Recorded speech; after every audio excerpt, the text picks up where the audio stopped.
The Mark 20 has surprised me in a good way with how much I like it. It offers a few key stats to make it perform better than you'd expect when comparing it to other DMRs.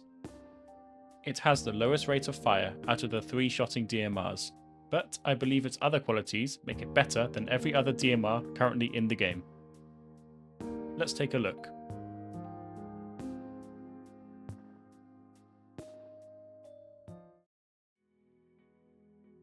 The Mark 20 has a smooth 3 bullets to kill up to normal armor, which makes it feel consistent when body shotting.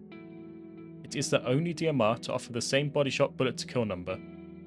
But when compared to the Mark 14 and SVD, it has the lowest rate of fire, and therefore its time to kill against unarmored is the worst out of every DMR. Despite this, it does remain competitive with them, and that's because its first shot kick is much lower. The Mark 14 and S4D will kick much harder, meaning at the longer ranges you should be using this weapon for, you cannot shoot them accurately as fast. Whilst the Mark 20's low recoil allows for very quick follow-up shots that can drop distant enemies quicker.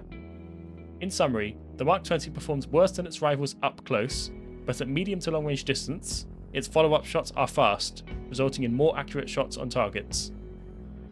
This second chart will show the damage each DMR achieves with a headshot and follow-up body shot. All of them allow you to get a 2-hit kill when this is done against unarmored opponents with 100 health. But again, the EBR and SVD only scrape the 100 damage threshold, meaning if they hit any armor on the body or head, it's still going to be a 3-hit kill.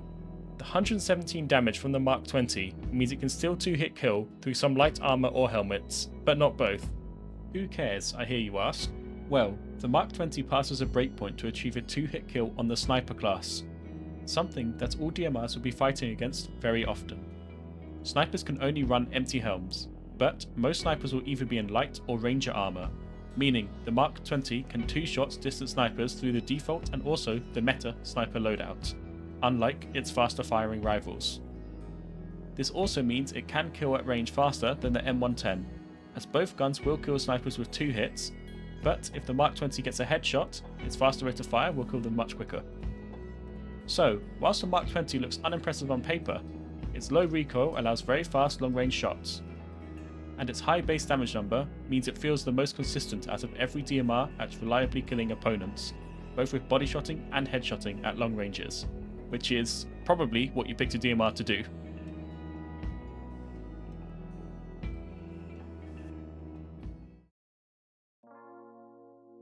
I recommend using a mid-range sight that allows you to place a top sight on it. This is because if you use a canted sight, you'll get additional control penalties, but a top sight does not have the same penalty. For the barrel, I use a flash hider as it reduces the horizontal kick and first shot multiplier, but a suppressor is also a good choice. The stable grip is the best grip as it massively reduces your first shot kick. With a DMR, this first shot kick is applied to every shot, and reducing the Mark 20's first shot kick down this much means its recoil is very manageable. Short mags offer increased move speed and aim down sight times.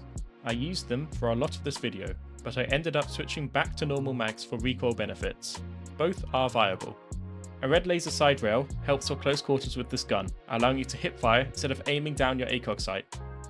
This works especially well for short mags, as the increased move speed from them will make you harder to hit up close when hip firing. The Mark 20 needs to be used on open maps. If a map offers close quarters gameplay, its slow time to kill makes it bad if you're regularly having these fights.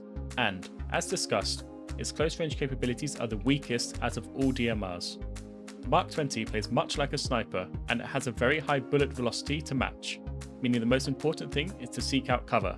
With cover, you become harder to hit as less of you is exposed, and you can quickly break contact if you begin to take damage. Meanwhile, you can still accurately kill an enemy even if you see the slightest bit of them sticking out of cover, such as this example of me shooting this person's hand so hard he presumably died from shock of having no fingers left. Okay, back to Wacky Bridge. You already saw me build one barricade and use it to block off the majority of the enemy team, meaning I have a fair 1v1 duel by peeking out the side. I then get shot from behind and have to construct a second piece of cover, and I start to repel their assault onto C, the midpoint. I'll let this footage play for the rest of the section. About the top sight optic. If I respawn and the situation is unknown, I will switch my used scope to the top sight. Each life by default you will aim with your ACOG. This is because it's faster to switch back to the ACOG if you get in a good position, but if you get unexpectedly ambushed, the red dot is much more useful. The red laser helps when enemies get close, as you can stay mobile and hip fire to work around your slower time to kill. You'll see some great laser kills in the montage section.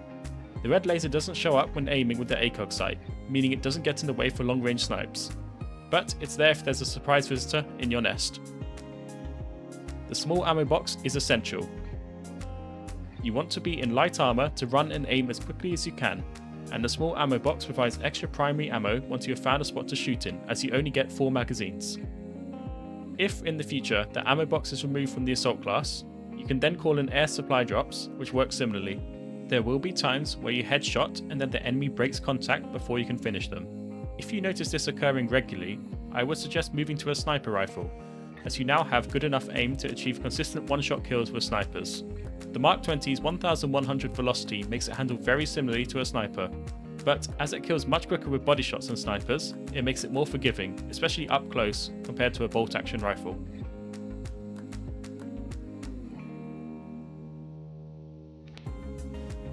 The Mark 20 was a pleasant surprise to me. After adjusting to it, it felt reliable and I was having a lot of success with it, especially with the headshot body shot combo against someone peeking behind cover, and discovering it's almost always 2 hits an enemy sniper. So, despite its odd stats of 47 damage making it just miss out on a 2-shot body kill, and then having a worse rate of fire than the Mark 14 and SVD, don't be like me and rule it out as the slowest time to kill DMR. Give this gun a try. After this clip, which has an unfortunate end, I'll show my longest range 2-tap with it against an enemy sniper, and then my favourite kill streak I went on with the gun, where you'll see a mix of long range action and fighting nest invaders. Thanks for watching.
аккаунт стоит. Подойдите, пожалуйста, ёб твою мать.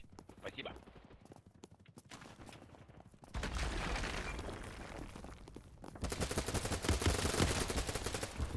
Ай, спасибо,